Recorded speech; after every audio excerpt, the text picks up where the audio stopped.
बेबाक मुनसिफ में आप सभी का इस्तकबाल है। मैं हूं Khurshid Rabbani. All India Muslim personal law board की तरफ से वक्फ संशोधन बिल के खिलाफ दिल्ली के जंतर मंतर पर एक बड़े धरने का आयोजन किया गया, जिसमें देश के सभी मुस्लिम संगठनों ने शिरकत की और पुरजोर आवाज़ में वक्फ संशोधन बिल की मुखालफत की। धरने में कांग्रेस, समाजवादी पार्टी, आम आदमी पार्टी और AIMIM समेत कई सियासी पार्टियों के नेताओं ने भी शिरकत की और मुस्लिम संगठनों की आवाज़ में आवाज़ मिलाई। इस मौके पर कांग्रेस सांसद इमरान मसूद ने कहा कि वक्फ बिल के जरिए मुसलमानों के अधिकारों को दबाने की कोशिश की जा रही है। उधर AIMIM के कौमी सदर असदुद्दीन ओवैसी भी यहां पर पहुंचे और उन्होंने कहा कि मुसलमानों की ज़मीन छीनना चाहती है मोदी हुकूमत, उसका यही मकसद है।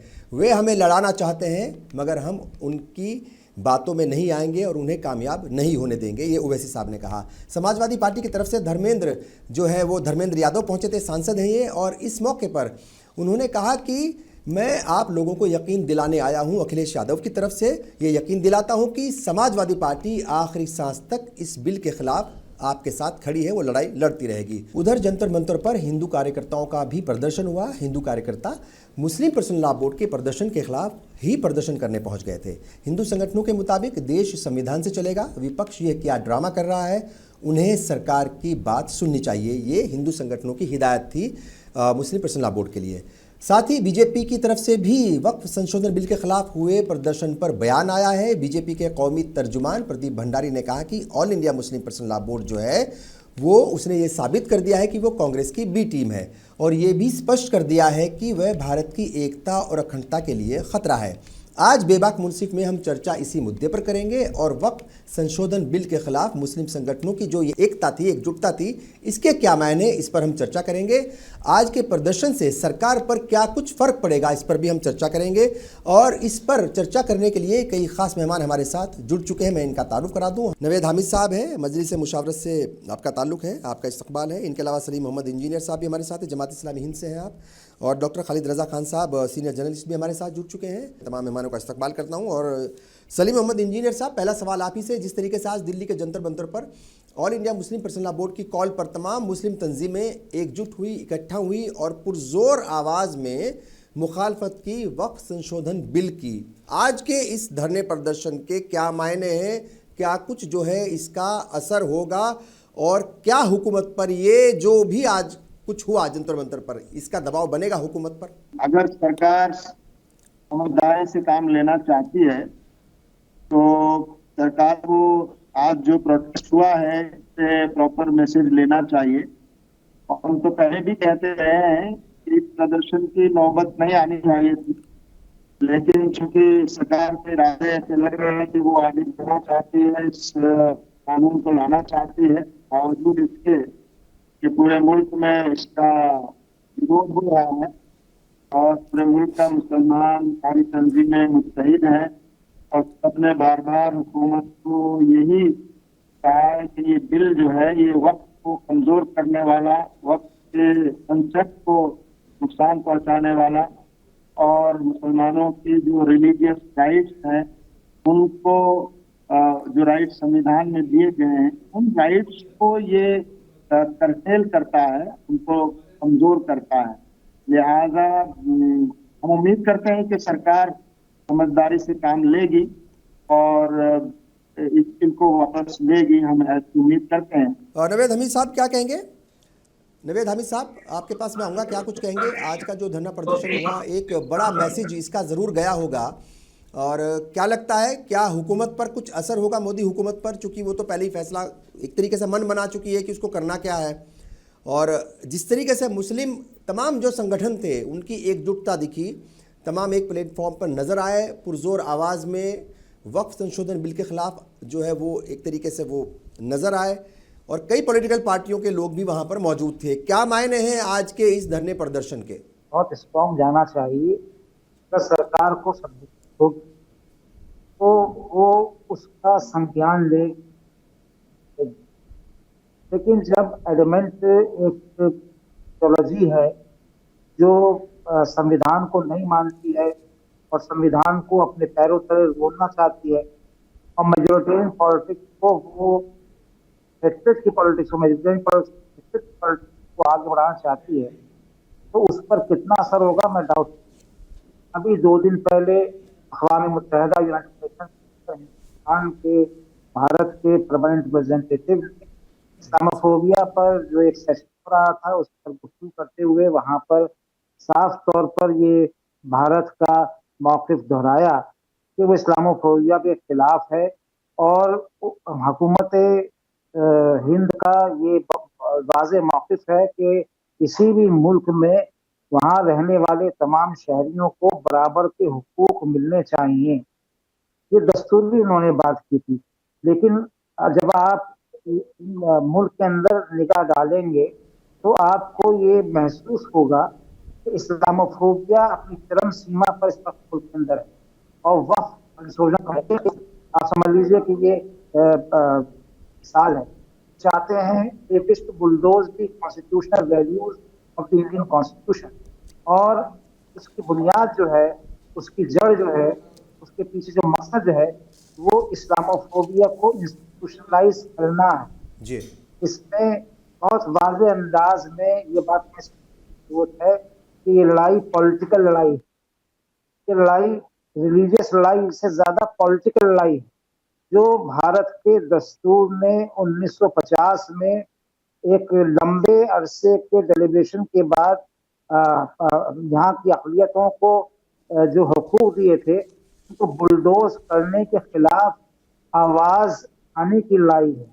ये लड़ाई जो है, जो आज इसका एक नमूना, सिंबॉलिक नमूना जंतर मंतर पर देखने को मिला, वो इस बात का बिल्कुल वाज़े पैगाम होना चाहिए कि ये सिंबॉलिज्म से आगे बढ़ के भी कॉन्स्टिट्यूशनल वैल्यूज में यकीन रखने वाले तमाम पॉलिटिकल पार्टीज इस मुल्क के दस्तूर को मानती हैं और तमाम मिली जमातें और तमाम आम शहरी वो इस बात के लिए वचनबद्ध हैं और इस बात को वो आगे बढ़ाने की कोशिश करेंगे कि इसमें इसको पास ना होने दिया जाए। अगर पास हो तो इसके ये एक लंबी लड़ाई का ऐलान होना चाहिए। मैं समझता हूँ कि पॉलिटिकल पार्टीज अपोजिशन जो है, अब बीजेपी क्या कह रही है, किसको बी टीम कह रही है, किसको सी टीम कह रही है,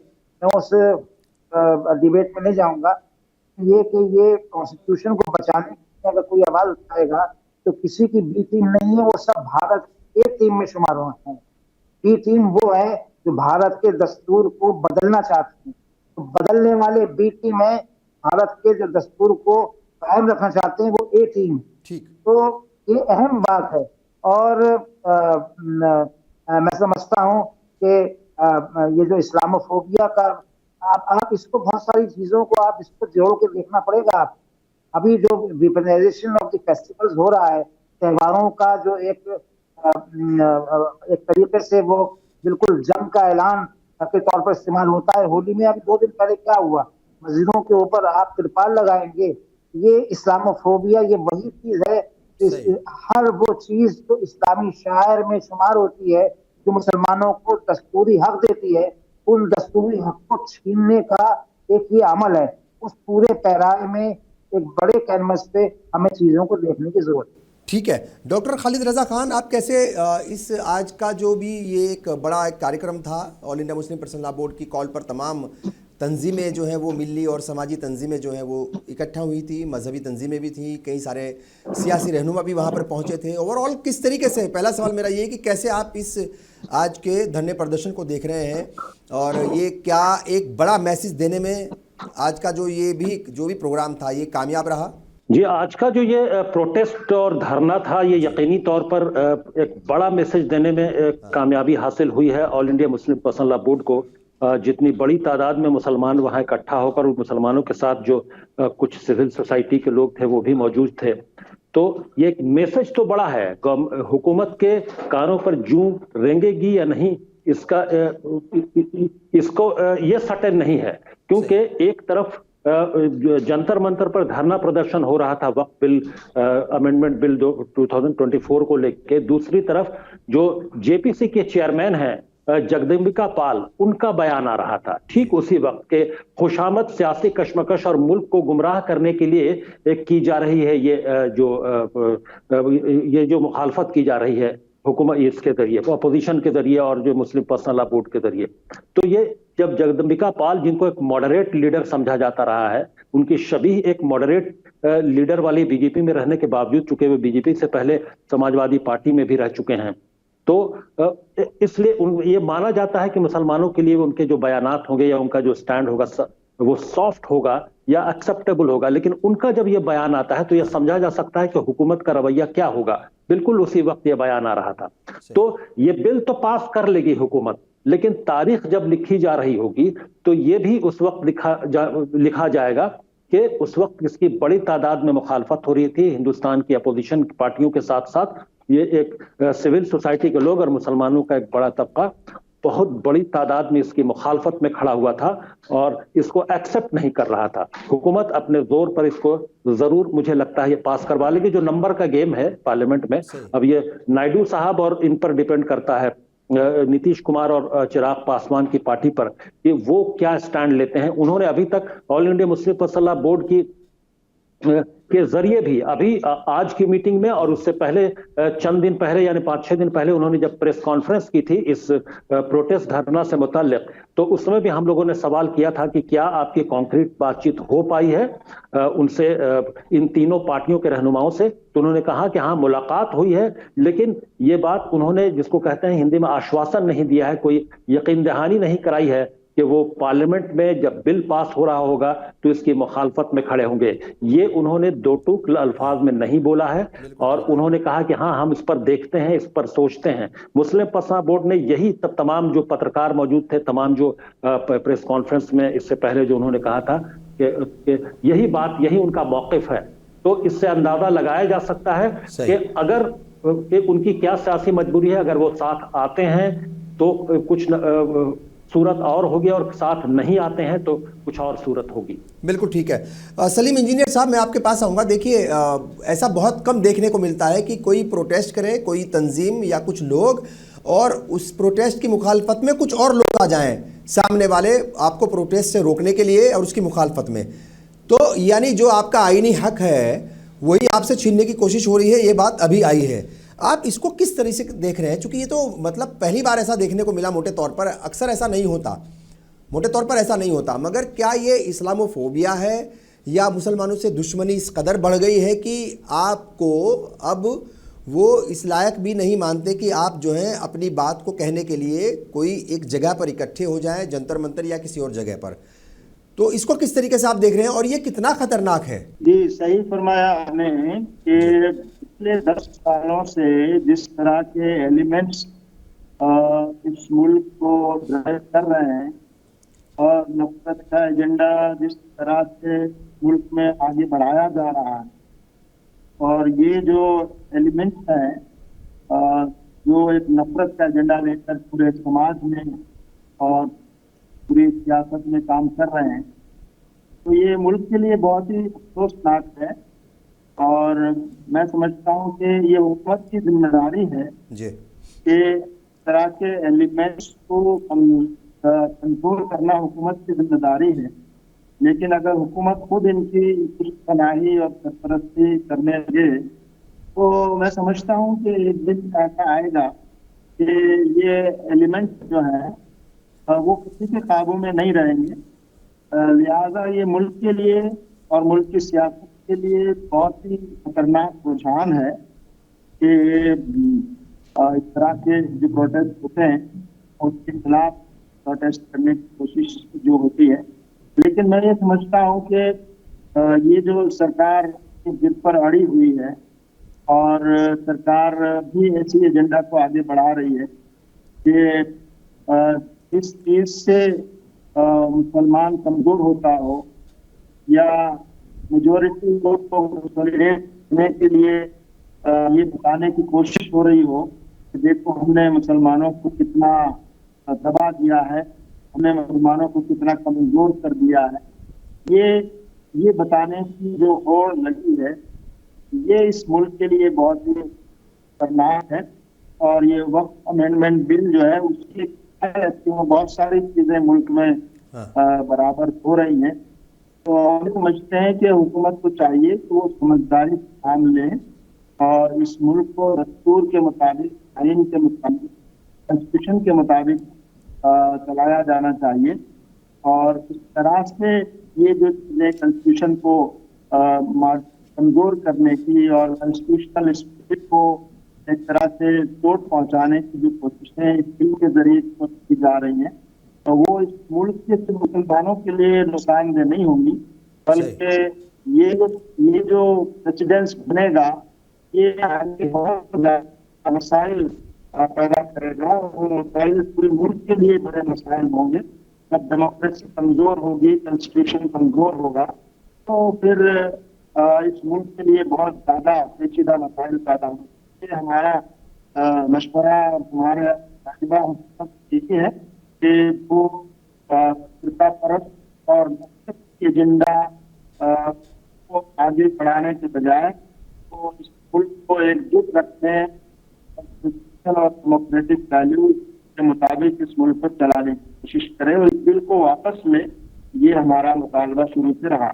बिल्कुल। नवेद हामिद साहब, देखिए बहुत सारी चीज़ें हुई हैं और जो हिंदूवादी संगठन थे वो उल्टा इल्ज़ाम लगा रहे थे इन तमाम तंजीमों के ऊपर, और बीजेपी का भी बयान आया। मैंने बताया जो बीजेपी के कौमी तर्जुमान हैं प्रदीप भंडारी, उनका भी बयान आया। वो तो बी पार्टी बता रहे हैं, तमाम चीज़ें हो रही हैं, मगर जो हिंदूवादी संगठन थे वो मुस्लिम तंजीमों पर ही इल्ज़ाम लगा रहे हैं कि आप संविधान की खिलाफ वर्जी कर रहे हो, संविधान के मुताबिक नहीं चल रहे हो, ये बिल तो आकर के रहेगा और ये परमिशन जो है नहीं देनी चाहिए थी, मतलब प्रोटेस्ट की भी। तो ये जो आपके खिलाफ ही एक कम्युनिटी आकर के खड़ी हो गई या कम्युनिटी के कुछ लोग आकर के खड़े हो गए, आप इसको किस तरीके से देख रहे हैं? और मतलब इसका अब जाहिर तौर पर अगर उनको भी परमिशन मिली है या वो वहाँ पहुँचे हैं तो उसमें जो इंतज़ामिया है, जो पुलिस प्रशासन है, उसकी भी कहीं ना कहीं मतलब जो है वो जिम्मेदारी रही होगी, अदरवाइज़ वो चाहते तो रोक सकते थे। मतलब ये टकराव के हालात भी बन सकते हैं या बन रहे हैं अलग अलग जगहों पर, और हम देख रहे थे सोशल मीडिया के ऊपर तो टकराव बहुत ज़्यादा है। सवाल पूछे जा रहे हैं कि परमिशन कैसे दी मुसलमानों को ये इतना बड़ा प्रोटेस्ट करने की, इतना बड़ा धरना प्रदर्शन करने की, मतलब इस तरह के सवालात पूछे जा रहे हैं। तो ये टकराव हुकूमत से है, मगर टकराव जो है लोग आपस में ले रहे हैं इसको, तो इसको किस तरीके से आप देख रहे हैं और इससे बचने के तरीके भी कहीं ना कहीं ढूंढने पड़ेंगे फिर? देखिए, सबसे पहले तो एक बात मैं आपसे रिक्वेस्ट करूंगा और सभी लोगों से कि ये हिंदू और मुसलमान की लड़ाई नहीं, कि फासिज्म में यकीन रखने वाले के जो सेनानी हैं उनकी और कॉन्स्टिट्यूशन के बीच लड़ाई। मुसलमान जो अपनी आवाज उठा रहा है वो दस्तूर के बका के लिए, उस सेफगार्ड करने के लिए आवाज उठा रहा है। ये बात मुल्क के लोगों को समझने की जरूरत है और समझाने की जरूरत है लोगों को, जिनको समझ में नहीं आती है। और इसलिए हम इसको हिंदू और मुसलमान की लड़ाई बनने नहीं देनी है। ये एक अहम हमारा एजेंडा होना चाहिए और ये एजेंडे में अभी भी मिली जमातों के और जो दूसरे सेक्युलर पॉलिटिकल पार्टीज है उनमें अभी तक कम से कम ये बात है। मुझे अच्छा लगता अगर कांग्रेस पार्टी अपने हाथ से किसी नॉन मुस्लिम मेंबर पार्लियामेंट को वहां भेजती प्रदर्शन के अंदर। तो ये भी एक बड़ा सिलसिला है कि जब मुसलमानों के मुसलमान किसी पार्लियामेंट को आगे कर देते हैं तो तुम बोलो उसको, तो ये एक बड़ा ड्रॉबैक है। आपने अपनी गुफ्तगू में बोर्ड के उस के ताल्लुक से जो उन्होंने बाबू नायडू और नीतीश कुमार के साथ की है उसका जिक्र आपने किया है, जो प्रेस कॉन्फ्रेंस का जिक्र किया कि वहाँ ये हुई। मैं सिर्फ एक बात कहना चाहता हूँ कि ज्यादा इन लोगों पर एतमाद करना जो है मैं समझता हूँ कि वो एक हमारी बड़ी तारीखी गलती होगी। वो हुकूमत के जो पावर पॉलिटिक्स है वो उसके साथ रहना चाहते हैं। इस वक्त मुल्क के अंदर मसल पॉलिटिक्स चल रही है, पावर पॉलिटिक्स में मसल पॉलिटिक्स चल रही है। भारतीय जनता पार्टी की जो मसल पॉलिटिक्स है वो इस वक्त कामयाब है और उसके आगे सब लोग बेबस हैं, जो उसके इत्तेहाद में वो भी बेबस हैं। आप देखिए जो छज्जे निषाद ने बयान दिया, ये लोग बयान दे रहे हैं, पवन है उसने जो बयान दिया कि आंध्र प्रदेश के अंदर उस बयान को भी आप देखिए, बहुत सारे बयानों को देखने की जरूरत है। तो ये फ्रिंज एलिमेंट ऑफ हिंदुत्ववादियों का जो ये जिसको कहते थे फ्रिंज एलिमेंट, ये फ्रिंज एलिमेंट नहीं है, they are state sponsored, state backed elements. ये बात समझने की जरूरत है। क्या आप ये समझते हैं कि उनको जो वहां पे भी है इजाज़त, तो इस धरने के मुस्लिम तंजीमों के धरने के खिलाफ इजाज़त जो मिली है करने की, उसके पीछे सरकार की मंशा नहीं होगी। कहीं मुल्क के अंदर इतने माहौल खराब करने की कोशिश की जा रही है। वो तो मैं समझता हूँ कि मुसलमानों का आज जो मुसलमानों ने थोड़ा सा तदब्बुर का और मुस्लिम नौजवानों ने खासकर जो तदब्बुर का इजहार किया है, अगर वो जरा भी मुश्तैल होते तो टकराव हो सकता था। और उसके जिम्मे वो, और उस टकराव से बचने के लिए मुस्लिम नौजवानों ने बहुत तामुल से काम लिया है। और वो ये चाहते थे, हिंदुत्ववादी जो संगठन थे, उनका मकसद जो था वो पर्सनल लॉ बोर्ड के खिलाफ नहीं था कि उसका स्टैंड करना है। उनका मकसद वहां पे टकराव को एजेंडे को आगे लेकर चल रहा था। लेकिन मुसलमानों ने तो उसको उधर उनकी बातों का ध्यान नहीं दिया है। ठीक है, एक बड़ी बात है। तो इस एजेंडे को हमें समझने की जरूरत है, और इस एजेंडे को समझ के हमें अपनी स्ट्रेटेजी, एक लंबी लड़ाई है। आप देखिए सीएए के अंदर जो मुसलमान लड़ाई लड़ी है, अब बिल पास हुआ, सुप्रीम कोर्ट में अभी वो नामंजूर है, तो वहाँ पे चर्चा अभी होनी है, वहाँ बहस मुबाहिसा होना है। आप किसान बिल का देखिए, ठीक है। वो अल्टीमेटली मुझे तो ये लगता है किसान बिल में भी हमने देखा था कि टकराव जो है वो दो समाजों के बीच में पैदा करने की कोशिश की गई थी किसान बिल के दौरान भी, मगर किसानों की जो एकजुटता थी और उसमें कोई हिंदू मुस्लिम का मामला नहीं था, मगर वहां पर भी इस तरह की चीजें करने की कोशिश की गई थी। और कुछ किसान नेताओं को मतलब जो है वो गलत तरीके से उन्हें बताने की कोशिश की थी कि ये तो जो है ये इनका ताल्लुक फला संगठन से है, फला संगठन से, मतलब इस तरह की बातें भी हुई थी। तो वैसा ही कुछ हो रहा है। चूंकि देखिए सवाल इसलिए था चूंकि जो कांग्रेस के लीडर हैं गौरव गोगोई, उन्होंने भी ये बात कही है कि जो मरकजी हुकूमत है वो इस बिल के ज़रिए समाज में द्वेष फैलाना चाहती है, समाज को बांटना चाहती है। यही बात ओवैसी भी कह रहे हैं। तो ये अंदेशा है कहीं ना कहीं कि जो मेजॉरिटी कम्युनिटी है उसे माइनॉरिटी कम्युनिटी के सामने, ख़ासतौर से मुसलमानों के सामने एक दुश्मन बना करके इस मसले को लेकर के पेश करने की कोशिश है। कहीं अगर ये कोशिश सचमुच कोशिश है और अगर ये कामयाब होती तो बड़ा नुकसान होगा।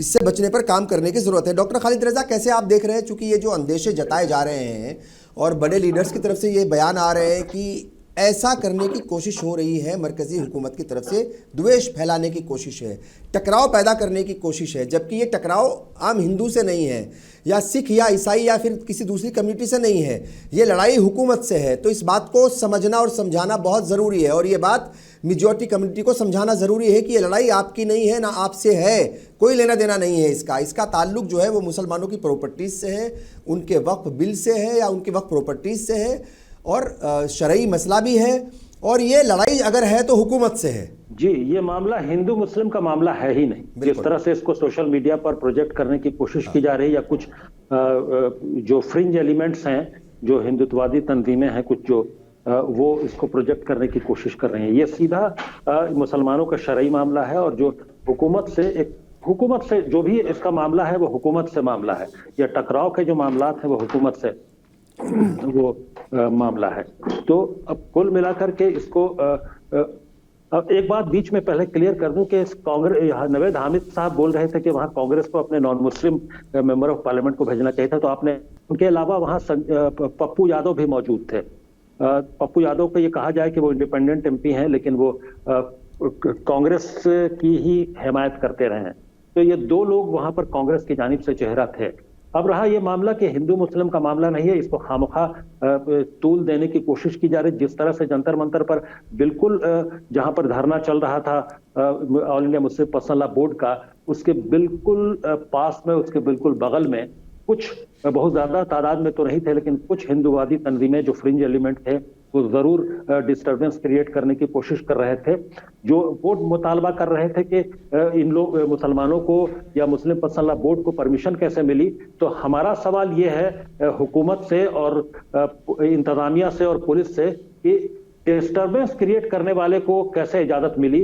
उनको मालूम, चूंकि all India Muslim personal law board जो प्रोटेस्ट कर रहा था वो उनका बुनियादी हक है, वो उनका कॉन्स्टिट्यूशनल राइट है, लेकिन वो जो उसको डिस्टर्ब करने की कोशिश कर रहे थे जो एलिमेंट, उनको फ्रीडम ऑफ एक्सप्रेशन के नाम पे कैसे उनको इजाजत दी गई, ये बहुत बड़ा सवाल है। क्या हुकूमत ये चाहती थी कि डिस्टर्बेंस क्रिएट हो? क्या हुकूमत ये चाहती थी ठीक है जंतर मंतर पर कुछ टकराव की सिचुएशन पैदा हो कि कोई किसी तरह की कार्रवाई की जाए? क्योंकि ये खदशा पहले से जाहिर किया जा रहा था और हम लोगों को भी ये खदशा पहले से था, वहां पर मौजूद हम लोग थे कि कब ये अगली टर्न ले कुछ कहा नहीं जा सकता था। क्योंकि वो जिस तरह से वो जो एलिमेंट थे जो मुस्लिम पर्सनल लॉ बोर्ड के धरना और प्रोटेस्ट की मुखालफत कर रहे थे, वो काफी चीखना और चिल्लाना उनका चल रहा था। हालांकि वो तादाद में कम थे, पुलिस उनको रोकने की कोशिश भी कर रही थी, लेकिन उसके बावजूद ये खदशा था वहां पर कि एक टकराव की स्थिति पैदा हो सकती है। तो ये जिम्मेदारी पूरी की पूरी हुकूमत की होती है। ये अवाम से किसी तरह की लड़ाई नहीं है, न ये समाज में हिंदू मुस्लिम का मामला है, ये मुसलमानों का अपना शरई हक का मामला है। हुकूमत उसमें मदाखलत करने की कोशिश कर रही है और हुकूमत से जो टकराव है या जो मुतालबा है वो हुकूमत से है, इसमें कोई अवाम इसमें शामिल ही नहीं है।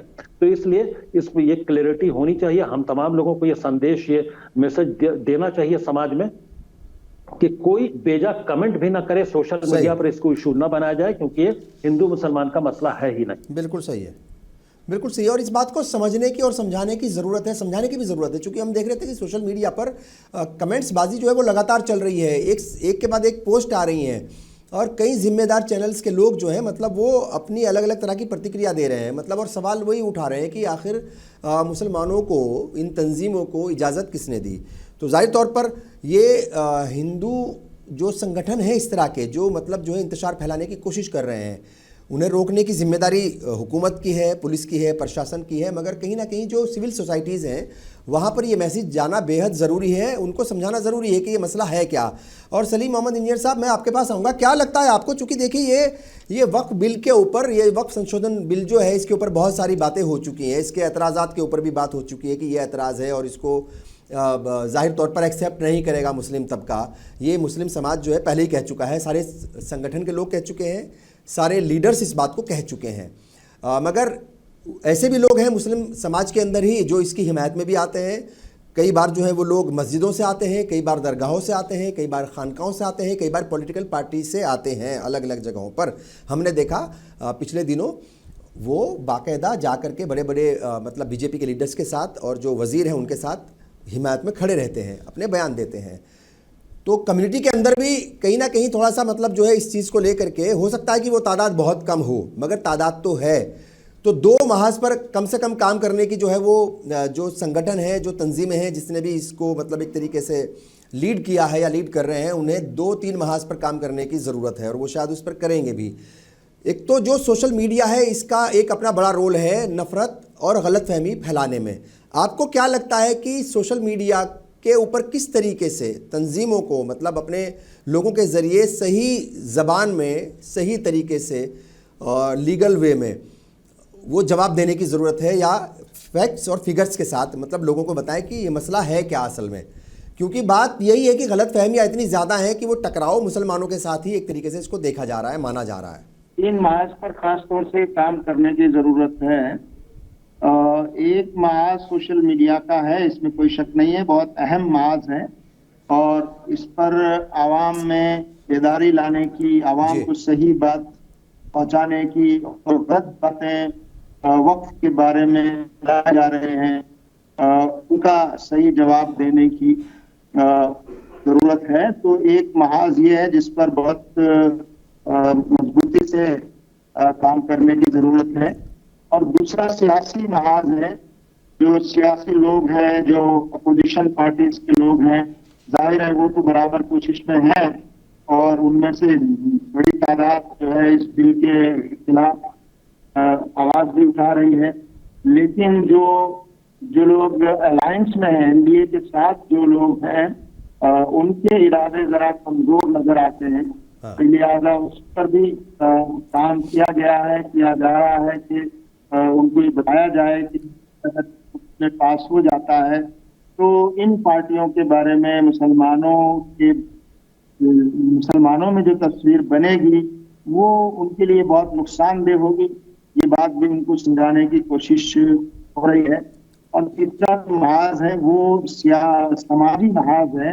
एक समाजी महाज पर इस तरह से नफरत फैलाने की कोशिशें हो रही हैं और समाज को बांटने की कोशिश हो रही है और इस मसले में लोगों को आपस में लड़ाने की कोशिश हो रही है, आपस में टकराने की कोशिश की जा रही है। और इस वक्त के मसले को हिंदू और मुस्लिम के बीच का एक मसला बनाकर पेश करने की जो कोशिश हो रही है वो कोशिश बज़ाहिर तो कुछ लोग कर रहे हैं, कुछ तंजीमें कर रही हैं, लेकिन हुकूमत और सरकार है उसका ऐसा लगता है कि इनडायरेक्ट सपोर्ट और इनडायरेक्ट पैट्रोनेज, सरपरस्ती ऐसे एलिमेंट्स को अगर हासिल ना हो तो ये एलिमेंट इतना आगे बढ़कर काम नहीं करेंगे। जैसा कि अभी बताया गया कि कुछ लोग प्रोटेस्ट कर रहे हैं कि मुस्लिम तंजीमों को कैसे इजाजत दे दी गई और मुस्लिम तंजीमों को किस तरह से ये प्रोटेस्ट करने की परमिशन दी गई। तो इस तरह की ये जो बातें आ रही हैं ये खुद सरकार के लिए चैलेंज है कि सरकार एक ऐसी चीजों को रोके कि प्रोटेस्ट का जो डेमोक्रेटिक राइट है वो सबका राइट है। लिहाजा इस तरह के एलिमेंट्स अगर किसी प्रोटेस्ट के खिलाफ इस तरह की बात करें तो उसको रोकना हुकूमत की जिम्मेदारी है। लेकिन अगर ऐसे एलिमेंट्स के हौसले भरे हुए हैं इसका मतलब साफ है कि हुकूमत की सरपरस्ती जो हासिल है और हुकूमत का एजेंडा ही मुझे लगता है कि ये एलिमेंट्स आगे बढ़ा रहे हैं। तो ये मुल्क के लिए बहुत खतरनाक है जब हुकूमत पार्टी बन जाए और जब हुकूमत मुल्क को, समाज को यूनाइट करने के बजाय, मुत्तहद करने के बजाय वो समाज को बांटने की सियासत करने लगे तो फिर वो इस मुल्क के लिए और मुल्क में डेमोक्रेसी के लिए और सिर्फ मुसलमानों के लिए नहीं बल्कि तमाम हिंदुस्तानी आवाम के लिए ये एक बहुत बड़ा चैलेंज है जिसका आने वाले दिनों में सब लोगों को, सारे मजहब के लोगों को मिलकर मुझे लगता है मुकाबला करने की जरूरत है। ऐसी जो फासिस्ट जो सोच आगे बढ़ रही है, नफरती एजेंडा जो आगे बढ़ रहा है, समाज को बांटने की जो कोशिशें हुकूमत और सियासत के जरिए की जा रही है, ये एक बहुत बड़ा चैलेंज पूरे मुल्क के लिए बनने वाला है।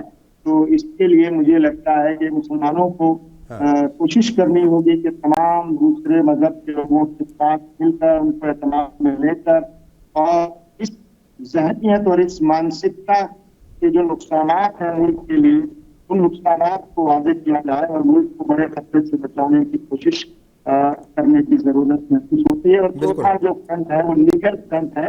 अगर सरकार जिद पर अड़ी रहती है और निरीक्षण के बावजूद ना समझदारी से काम नहीं लेती और वो इस बिल को पास कराने की जिद करती है तो फिर जो जितने कानूनी तरीके मौजूद हैं वो अख्तियार की कानून के जरिए से इस बिल को रोकने की कोशिश की जाएगी और अवामी जितने जराए मौजूद हैं, प्रोटेस्ट करने के जितने आईनी और पुराने जराए डेमोक्रेसी में मौजूद हैं वो तमाम इख्तियार किए जाएंगे। ये जो आज का जो प्रोटेस्ट था ये एक शुरुआत की अलामत थी, लेकिन अगर हुकूमत इसी नफरत के एजेंडा पर और इसी तरह से मुसलमानों को निशाना बनाने और कमजोर करने के एजेंडा पर काम करती है तो जाहिर है कि ये तमाम जो तरीके हैं सोशल मीडिया और सियासी दबाव बनाना और समाजी तौर पर काम करना और फिर आईनी और जमहूरी तरीके अख्तियार करके और पब्लिक प्रोटेस्ट जो है उसके तरीके से इस बात की कोशिश की जाएगी कि ये बिल किसी सूरत में कानून न बन सके। ठीक है नवेद हामिद साहब, अच्छा ये जो पॉलिटिकल पार्टियां हैं जिनको लेकर के शक व शुबात तो हैं कि भाई मतलब ये साथ देंगी कि नहीं देंगी, ये तीन पार्टियां खास तौर से हैं, जेडीयू है, एलजेपी है और टीडीपी है।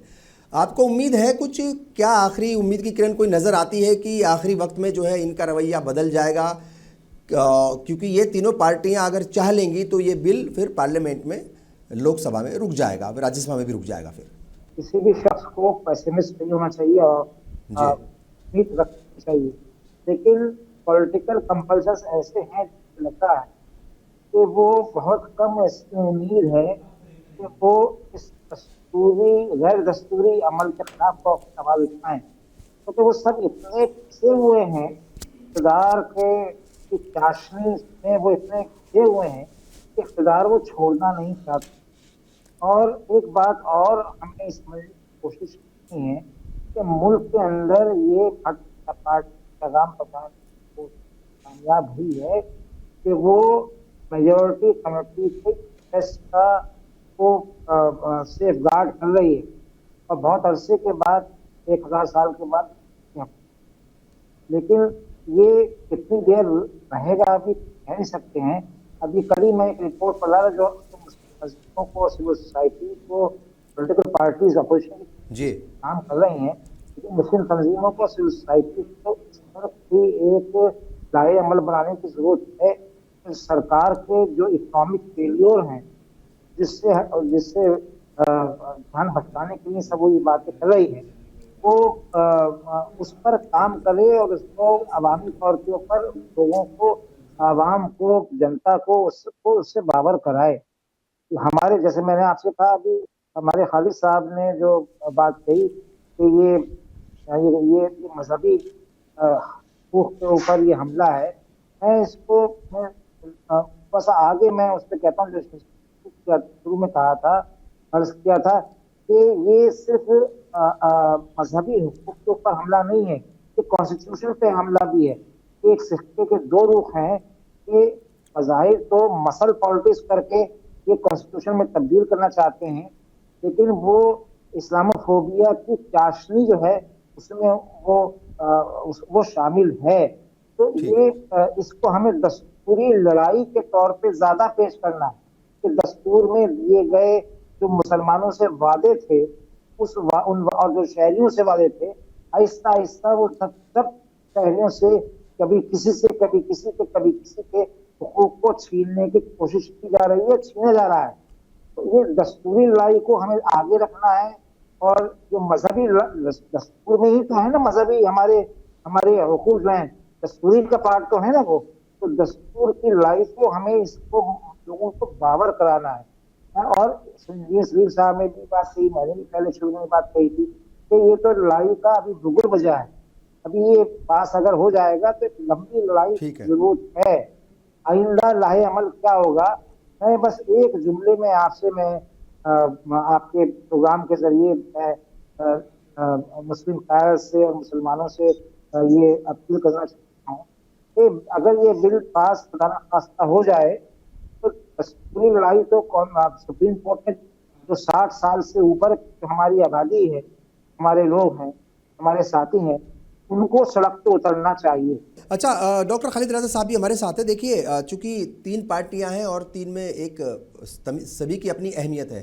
ख़ास तौर से अगर हम जनता दल यूनाइटेड की बात करें, नीतीश कुमार की बात करें, चूंकि बिहार में इसी साल असेंबली इंतखाबात भी होने हैं, तो क्या नीतीश कुमार ये रिस्क लेने के लिए तैयार हैं, या वो रिस्क ले सकते हैं? और क्या नीतीश कुमार के ऊपर भरोसा किया जा सकता है कि वो वक्फ के मामले में मुसलमानों का साथ दें? मैं ये कह रहा हूं कि नीतीश कुमार इस वक्फ बिल में साथ दें या ना दें, लेकिन नीतीश कुमार ने बिहार इलेक्शन को नजर में रखते हुए एक जबरदस्त चाल जरूर चल दी है। उन्होंने वहां पर उर्दू को ऐसा कर दिया है कि तमाम जो नॉन मुस्लिम है, मुस्लिम है, जो भी सरकारी और गैर सरकारी कर्मचारी है, ऑफिसर है, उसको उर्दू सीखना होगा। उसके लिए हफ्ते में 2 क्लासेस होंगी। तो उन्होंने एक ऐसी चाल चल दी है कि वक्फ के बिल पर अगर वो साथ नहीं भी देते हैं तो लोगों का ध्यान भटकाने के लिए उन्होंने उर्दू का कार्ड वहां पर खेल दिया है कि उर्दू अब सबको सीखना। नवेश साहब आऊंगा, बस एक बार खालिद साहब को सुन ले, फिर मैं आपके पास आऊंगा। नवेश साहब, क्योंकि उर्दू वहां पर पहले से ही दूसरी सरकारी जुबान का दर्जा रखती है, तो अब उनको याद आया है कि दूसरी सरकारी जुबान का दर्जा है, तो अब उर्दू जो है तमाम स्टेट के जो ऑफिसर्स हैं, जो कर्मचारी हैं, जो गैर सरकारी कर्मचारी, सबको सीखना होगा। तो उन्होंने तो अपनी चाल चल दी है, उर्दू का कार्ड खेल दिया है। वक्फ बिल पर साथ नहीं भी देंगे तो उनके पास कहने के लिए बिहार इलेक्शन में बहुत कुछ है। सही। बिल्कुल ठीक है, अभी उनके पास है बहुत कुछ, ये बात तो सच है। और वो स्टेट को जीतना है उन्हें अभी मुझे नहीं लगता कि वो कोई नेशनल पॉलिटिक्स में बहुत ज़्यादा अपनी कोई वो भूमिका निभाएंगे या निभाना चाहते हैं। तो जाहिर तौर पर बहुत ज़्यादा सियासी रिस्क लेने के मूड में नीतीश कुमार नज़र नहीं आ रहे हैं। वो सूबे के अंदर ही अपनी सियासत को जानते हैं कि कैसे करनी है, और उसके लिए वो सियासी बिसात जो है बिछा चुके हैं उर्दू के ज़रिए। नवेद हामिद साहब, आप कुछ कह रहे थे, और मेरा सवाल यहाँ पर मैं ये भी जोड़ दूँ कि जाहिर तौर पर देखिए, मैंने तमाम लोगों के बयानात सुने, और मौलाना महमूद मदनी भी कह रहे थे कि हम आखिरी दर्जे तक या आखिरी हद तक जो है वो लड़ाई लड़ेंगे और मुसलमानों को कुर्बानी देने के लिए तैयार रहना पड़ेगा। तो क्या मतलब, मैं वही सवाल पूछूंगा कि तमाम इन बातों का, ये जितनी भी बातें हैं, इन तमाम बातों का, इन तमाम जुमलों का हुकूमत के ऊपर आपको लगता है असर होगा? जिस तरीके से एग्जाम्पल दिया जाता है किसान बिल का कि भाई तमाम किसान इकट्ठा हो गए थे, फिर CA/NRC के ख़िलाफ़ भी मुस्लिम लोग जो है वो इकट्ठा हुए अलग अलग जगहों पर, क्या वैसा इसका भी असर देखने को मिलेगा आपको? इसी पर मैं बात कर रहा था जी। एक जुमला बस मैं ये कहूंगा, जो अभी खालिद साहब से रिस्पॉन्स दिया था। नीतीश कुमार की मजबूरी ये है कि उनके जो पूरा पार्लियामेंट है वो सब अपर कास्ट के, ज्यादातर अपर कास्ट के लोग, तो वो छिटक सकते हैं, उनको ये डर रहता है। दूसरी बात ये है कि भारतीय जनता पार्टी से हटकर वो बिहार में चुनाव नहीं लड़ सकते। एक नरेटिव दूसरा, उस पर हम बात करेंगे, लेकिन ये कि अभी वो भारतीय जनता पार्टी से चुनाव लड़ना चाहते हैं। ये मुसलमानों को समझने की जरूरत है कि उर्दू का कार्ड का कोई मायने नहीं है। उर्दू कार्ड ये ऐसे ही है कि आप किसी से ये कहें तो आपकी जरूरी मेडिसिन है, उसको रोकने के बाद आपको एक लॉलीपॉप दे रहे हैं, तो मुसलमानों को इस लॉलीपॉप को छटक देना चाहिए, कह देना चाहिए कि अगर आप चाहते हैं मुसलमानों के हुकूक की बात करना, दस्तूर की बात करना, तो वक्त के ताल्लुक से आपको अपना स्टैंड क्लियर करना चाहिए। मुसलमानों का भी अपना मसला ये है कि बहुत छोटी छोटी बातों पर वो खुश हो जाते हैं, कि खुश होने का जमाना खत्म हो गया। दूसरा हिस्सा जो आपने पूछा वो बहुत अहम है कि आइंदा क्या होगा। मदनी साहब का आपने बयान दिए, बयान का जिक्र किया, मैं उससे पहले कर रहा था जो बीच में बात कर गई थी। अब मेरा अपना मानना यह है कि मुस्लिम नौजवानों को इस वक्त बचाने की जरूरत है, और मुसलमान जो क़यादत है उनको ये इन सीनियर सिटीजन से ये हमें अपील करनी चाहिए, कम से कम 50 साल से 50 साल से ऊपर जितने मुसलमान हैं उनको सड़कों पर लाना चाहिए। कि एक अहम बात हमें सबक लेना चाहिए किसान आंदोलन से। किसान आंदोलन में 80% लोग जो थे वो बुजुर्ग लोग थे, जो आके बैठे हुए थे, ख्वातीन थी। तो अब वो भी ख्वातीन ही बुजुर्ग थी, ज्यादातर ख्वातीन जो थी। तो हमें इसमें हमें करना है। एक तो कॉन्स्टिट्यूशनल लड़ाई हमें लड़नी है, वो जरूरी है अगर ये बिल करे पास हो जाता है। दूसरी बात ये कि जन आंदोलन जो है तो हमें शुरू करना है, उस पर कौन शरीक हो सकते हैं मैंने बताया आपको। और मुस्लिम क़यादत को ये मैसेज देने की नौजवानों को जरूरत है कि उनके बच्चे भी जेल जाने को तैयार हैं। सिर्फ नौजवान आम इंसानों के जेल जाएंगे, अब ऐसा नहीं मैसेज जाना चाहिए। मुस्लिम क़यादत के बच्चे भी जेल जाएंगे, ऐसा मैसेज जाना चाहिए। तीसरी बात यह है कि सिविल सोसाइटी के साथ, गैर मुस्लिमों के साथ इसको कॉन्स्टिट्यूशन लड़ाई में बदलने की हमें बहुत ही अहम जरूरत है, इस पर काम होना चाहिए। बिल्कुल ठीक है, चलिए बहुत बहुत शुक्रिया। तमाम मेहमानों का भी मैं शुक्रिया अदा करता हूँ। ज़ाहिर तौर पर वक्फ अमेंडमेंट बिल जो है उसकी मुखालफत लगातार जारी है, तमाम मुस्लिम तंजीमें उसकी मुखालफत कर रही हैं, और उसी की मतलब एक तरीके से उसी की कड़ी को आगे बढ़ाते हुए मुखालफत की। आज दिल्ली के जंतर मंतर पर एक बड़ा एजिटेशन हुआ, प्रोटेस्ट हुआ, जिसमें तमाम मिली तंजीमों के, तमाम सियासी, बहुत सारी पॉलिटिकल लीडर्स जो थे सियासी पार्टियों के, वो भी वहाँ पर मौजूद थे, और बड़े उलेमाए किराम भी वहाँ पर थे, और सभी ने एक आवाज़ में, एक सुर में ये बात कही कि वक्फ अमेंडमेंट बिल की वो मुखालफत करेंगे और करते रहेंगे। देखते हैं अब हुकूमत पर इसका कितना असर होता है, ये देखने वाली बात होगी। बहरहाल मुझे और पूरी टीम को दीजिए इजाज़त। आप देखते रहिए मुंसिफ टीवी, तमाम तरह के प्रोग्राम्स वहाँ पर जारी हैं। आदाब।